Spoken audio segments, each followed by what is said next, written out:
One of these days, sorry for calling names. Apa, are you here? Edumapa Ghana and Bishop. Dr. Bishop, one holy Thursday morning.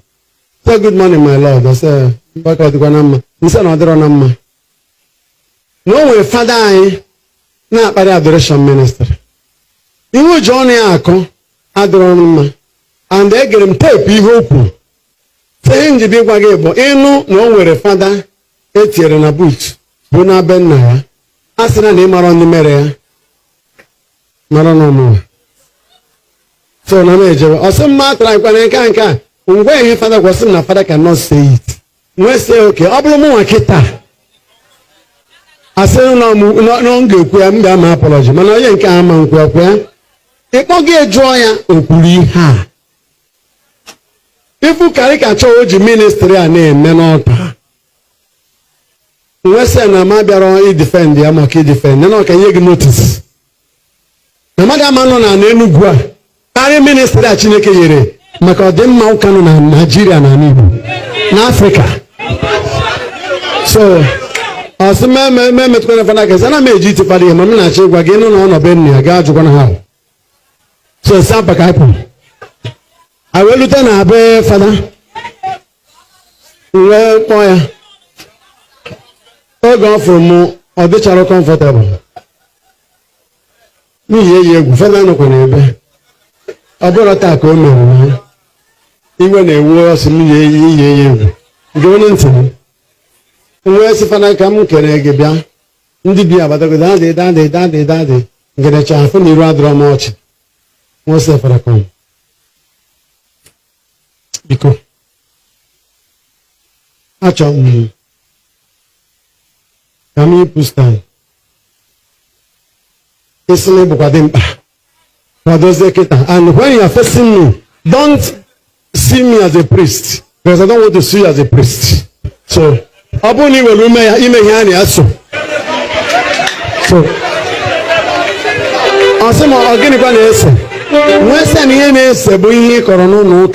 On Sunday. After that. Tell me, Bishop, I am taking you back to your father's house. Because you're not qualified to be on the land of Enugu. I'm insulting the minister of God, insulting the blessed sacrament. Say no man, I'm seeing you as an idol worshiper. Get ready. So, Mbafuna, here also. Also, I am near so Bukono parish. I say, I don't need Kugaria. Mr. Mborog tape. Or mention any again say, keep quiet. Keduka, Echemnaka, here. Keduka in the Catholic Church no guy, Abraham with a Muslim, being fight, ministering for blessed sacrament. If or not the satanic. Abu again the apostle. And when you do what is with the Ariana parish, beauty and adoration. A way collaboration of faith. Abu not say Mechienka. He may change your alternative anywhere. Or give it. Seven years need John Geko. Okay, name and Maradimba. Nekam Paragatona Nikita. Say, okay, Foginaya, Imam Madim Bomer. So, Yava, Matugono were Bomer. Oh, where's the gay auntie?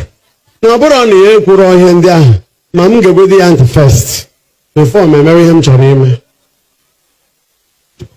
Where's the uncle be fast? I remember to listen to rubbish. The man banning the occult, the man banning the name Makuna. I believe I need for Chuku.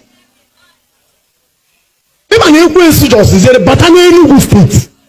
I'm not trying to say Allah. It's a year and I go to the Momanobi. You notice, even I can make the fight for Adoration minister. What is in Agaga in Igbo State?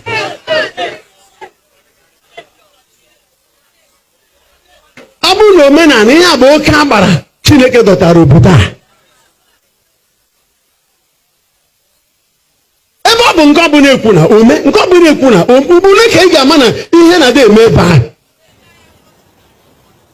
Wani na-ekwu na ekwu ofu ebe. Sosofu onye na wa Jesu anọrọ ofu ebe. O mecha omekwa na nke ha na-abụ. only from Abacha to time. Now, we say for them, be fast. Also, me check out who you actually equal. Now, me have been seminarian. Mbose Father Jonathan weke Father. Nani ebunande madi tuku. Father nke mtotara. May so rest in peace. No, ya wabo oya hasisi bawam. Nam neje ordination. One mweken ababurum sim eburum jawa Holy Ghost. Me we seminarian no collapse no. Man ra akuka. Eweje chotam. Now we store what's up, begide ekpere. Oya bne lose go hope. We see this and then one face ekune. No ya be seminary na. Ya we kune no. Manage Igbo ya ọzọ. Oya mkpalitere no manage Igbo ya.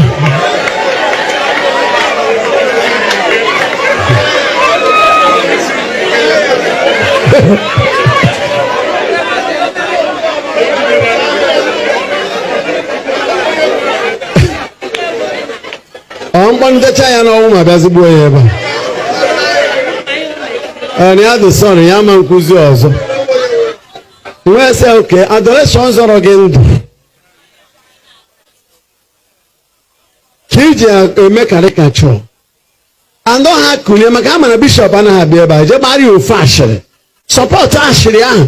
Ha dị ka ito ya na-ejeta onye nke ọzọ ejekwa. Nwoke mmadụ echere n'eziokwu na-anụ ọgụ ikpe ọmụma.